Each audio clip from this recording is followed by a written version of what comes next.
fait un point en réunion vendredi dernier. On a une synthèse pour discuter de vos enfants, de vous et de Madame Laffi, de vos relations. Et j'ai rencontré Madame Laffi vendredi également. Oui, je vous entends très mal, hein. J'ai dit que j'ai rencontré aussi Madame Laffi vendredi et on a fait un point en équipe vendredi. Sur cette situation. Vous nous entendez là? Ou c'est compliqué? Ça peut aller, allez-y, continuez. Voilà. Pour votre proposition à Mme Laffi, que ce soit une amie commune qui vient chercher Shahid, l'amie commune, Mme Laffi, elle me dit, moi je l'ai rencontré que 2 fois cette dame, je ne me sens pas de confier Shahid à une personne que je connais, que je connais à peine, déjà le premier point. Et le deuxième, elle m'a également parlé d'une audience vendredi à Besançon. Moi, j'ai reçu aucun rendez-vous pour une audience à Besançon, moi. Bah écoutez, elle m'a dit qu'il y avait une audience à la cour d'appel de Besançon. Ça correspond à ce qui est noté dans le jugement. Visiblement, c'est un jugement provisoire au niveau du juge aux affaires familiales. Ça vous dit quelque chose? Ah ouais, tout à fait. Donc bon, la situation, c'est que pour l'instant, donc je vois pas mon fils alors. Point. C'est pas ça qu'on vous dit pour l'instant. On vous demande si vous êtes au courant parce qu'on a regardé les jugements, on les a étudiés un petit peu. Non, sincèrement, la vérité, moi, j'ai pas reçu d'invitation à la cour d'appel de Besançon. J'ai pas reçu de convocation à la cour d'appel. Et votre avocate non plus? Elle m'a rien communiqué, non. Étrange parce que vous avez toujours le même avocat. Ça n'a pas changé. Non, c'est toujours. Il faudrait que vous voyiez avec votre avocat. Ouais, c'est trop tard maintenant. Bref, c'est pas pour ça. C'est pas ça qui m'apporte. Quelle autre nouvelle vous pouvez m'apporter? Donc, de toute façon, Samira Lafki ne veut pas, malgré que le juge dit une personne de confiance est de mon côté. Pour moi, Amandine a toute ma confiance. Mais la mère, de toute façon. Vous disiez que madame la connaissait bien, visiblement, c'est pas le cas. J'ai dit que c'était une amie commune, elle l'a rencontrée, donc elle l'a rencontrée 2 fois. Ça suffit pour ce qui est de elle. Moi, je la connais depuis plusieurs années. Hein. Oui, c'est une amie à vous. Donc, de toute façon, madame. Vraiment, vous avez en commun. Mais par rapport, si on vous parle de l'audience chez le juge de Besançon, c'est que c'est lui qui va vraiment donner la décision finale autour des droits de visite et d'hébergement de vous, de madame et de vos enfants. Oui, parfait. Donc, on a fait jouer le temps. Mais je comprends très bien ce que vous voulez faire. Donc, bon, ben, alors, qu'est-ce qu'on fait? On se téléphone quand peut-être éventuellement je reçois un jugement ou vous me communiquerez le jugement, alors, puisque j'ai déjà pas été invité à cette audience. Ah, c'est pas nous qui sommes les responsables des convocations du tribunal, hein, monsieur Pita. Il faut que vous preniez contact avec... Madame, ce n'est pas ça. Je ne vous parle pas de la convocation, je vous parle du rendu du jugement. Si je ne suis pas averti, pourrez-vous m'en tenir au courant? Mais monsieur, c'est quand même important, c'est une audience, à mon avis, à Besançon, pour discuter de vos droits, hein, et des droits de madame par rapport aux enfants, quand même que vous puissiez être représenté. Alors, moi, il me semble, au contraire, madame, que j'appelle ça de l'aliénation parentale. J'ai affaire à quelqu'un qui a reçu un jugement, qui a fait appel à jugement, mais qui, le premier jugement, n'a jamais été respecté. Donc, elle n'en fait qu'à sa tête. Voilà, cette audience que vous parlez, vous, c'est une audience qui coûte 1 200 €. Moi, ce que je demande, c'est avoir mes enfants. Ça fait 4 ans que je ne fais que de payer de l'argent pour ne jamais voir mes enfants. On parle maintenant d'aliénation parentale, mais vous posez la question pourquoi toutes les décisions de justice, maintenant, elle fait recours. C'est qu'elle sait très bien que tôt ou tard, financièrement, elle va m'avoir. Eh bien, maintenant, moi, j'arrête. Parce que je veux juste être papa, moi. Peut-être que vous avez raison. Moi, je connais pas madame, puis madame Free, on commence seulement à la connaître.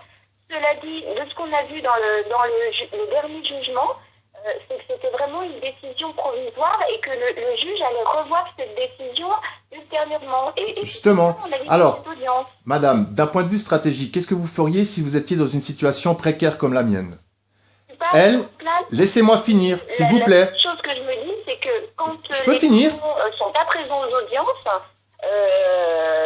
forcément, ils sont pas entendus et forcément, les décisions vont pas aller dans leur sens. Eh ben, c'est parfait. Eh ben, c'est exactement ça que veut Samira Lafki. Ça fait plus de 4 ans qu'elle fait tout pour que je voie pas mes enfants. Moi, à un certain moment, j'en peux plus. Alors, stratégiquement, vous feriez quoi? J'ai pas 1 200 francs pour la cour d'appel. Pour une décision provisoire. suite à cette décision provisoire, de toute façon, elle était vieille de 6 mois, donc ça va pas la reprolonger. De toute façon, Samira Lavki n'obéit à aucune décision de justice, donc je préfère retrouver un avocat et investir dans une décision finale. Point. Mais là, à mon avis, c'est la décision finale, monsieur. C'est ça que je Non, vous dis. c'est la décision, elle a fait recours à une décision provisoire, madame. Oui, sauf que là, du coup, à mon avis, Besançon va donner une décision finale. Hein. Eh bien, je suis désolé, moi je l'entends comme ce... Non, parce que quand on reprend la décision, la dernière décision du juge à Montbéliard, elle le dit bien qu'après avoir fait recours, elle ne peut pas s'opposer au recours. Mais il faudra ensuite qu'elle lui donne une explication de pourquoi est-ce qu'elle a fait recours. Vous retrouvez ça dans le jugement. Pourquoi? Parce qu'elle sait très bien qu'elle a fait recours par rapport à un jugement provisoire. Point.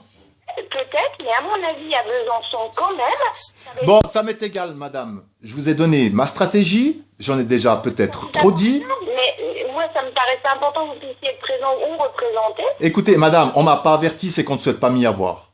Si autrement, on m'y aurait invité. Merci, parce que que ce soit la cour d'appel de Besançon, que ce soit les juges aux affaires familiaux ou les juges des enfants, ils ont cette obligation de convoquer tout le monde. Si vous nous dites que vous n'avez pas changé d'adresse, je vois pas pourquoi vous n'auriez pas eu cette convocation. Ouais, ça fait comme d'autres que j'ai pas reçu de convocation puis m'ont enlevé mon sursis. Écoutez, je vous ai déjà dit, moi j'ai fait le tour de la France, je m'arrête là. Je m'arrête là. Moi, la seule chose que je demande, madame, c'est avoir mes enfants. On veut pas me les donner. On trouve aucune explication pour pouvoir me les enlever, mais on me les enlève quand même. Alors, qu'est-ce que vous voulez? Moi, j'arrête à un certain moment. Vous parlez des décisions de justice Mais qui pour les l'instant vous ont pas entendu, c'est ça que vous dites? Mais de toutes les décisions de justice, est-ce que Samira Lavki a respecté une seule décision de justice depuis 4 ans? Aucune. Pourquoi? Parce qu'elle sait que jamais elle se sera condamnée. C'est pour ça, madame Fries, quand la semaine passée, vous m'avez dit, elle en subira les conséquences. Non, elle en subira aucune conséquence. Il ne lui arrivera jamais rien. Et ça, elle l'a très bien compris. C'est pour ça qu'elle se permet de faire tout ce qu'elle fait. Si moi, je me permettais de même pas rendre Chaïd 1 heure ou 2 heures après, à mon avis, j'avais la police chez moi à la maison. Mais elle a compris qu'elle, ça lui arriverait jamais. Et, madame la responsable, vous pouvez me rappeler votre nom, s'il vous plaît? Madame Jacquet? Je suis toujours madame Jacquet, oui, ça va changer. D'accord. Rappelez-vous ce que vous m'avez dit. Si Samira Lavki veut pas vous donner les enfants, eh ben, elle vous les donnera pas. C'est pas nous qui allons les chercher de force. Ah ben non, Donc, non, ça veut on a un dire... service éducatif, monsieur.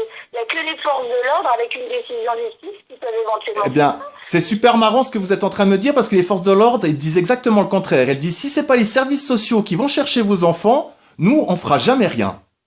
Oui, c'est pas possible. Alors là, non, pas du tout.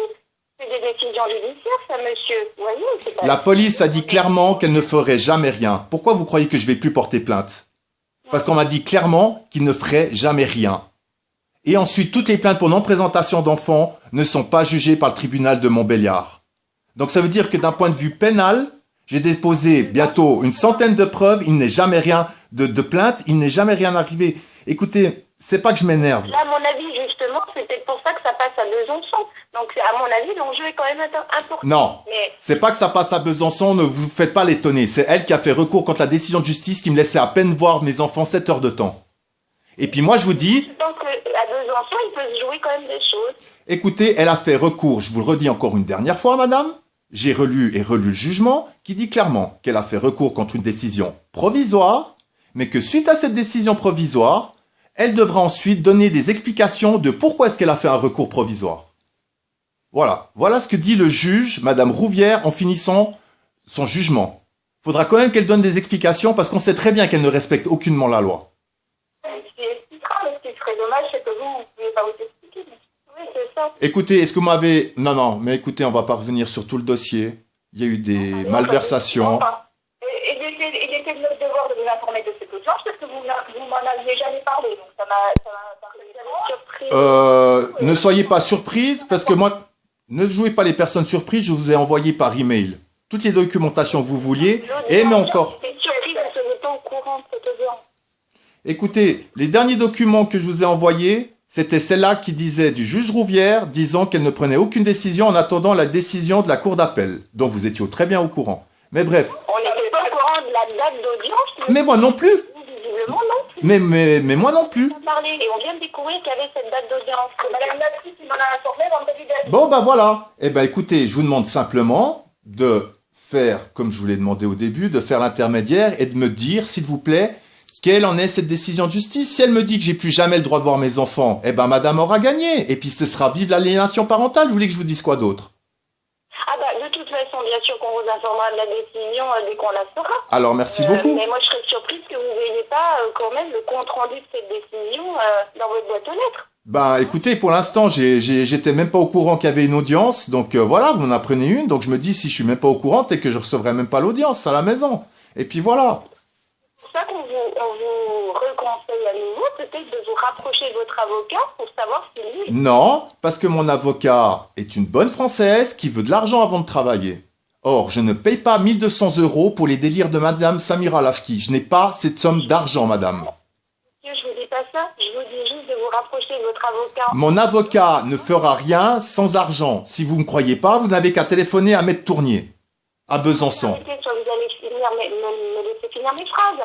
Je vous conseillais juste d'appeler votre avocat pour savoir si elle était au courant de cette convocation. C'est juste ça que je voulais signifier, monsieur. Et moi, je vous dis, madame, que si elle voulait me mettre au courant, elle l'aurait mis. Elle l'aurait fait, d'accord? Vous croyez pas? Moi, c'est une obligation de la part d'un avocat. Je serais très surpris voilà, que votre Ben, avocat, s'il vend cette convocation, vous n'en parlez pas. non, mais moi, venant de votre pays, il n'y a plus rien qui m'étonne. Ce sera tout?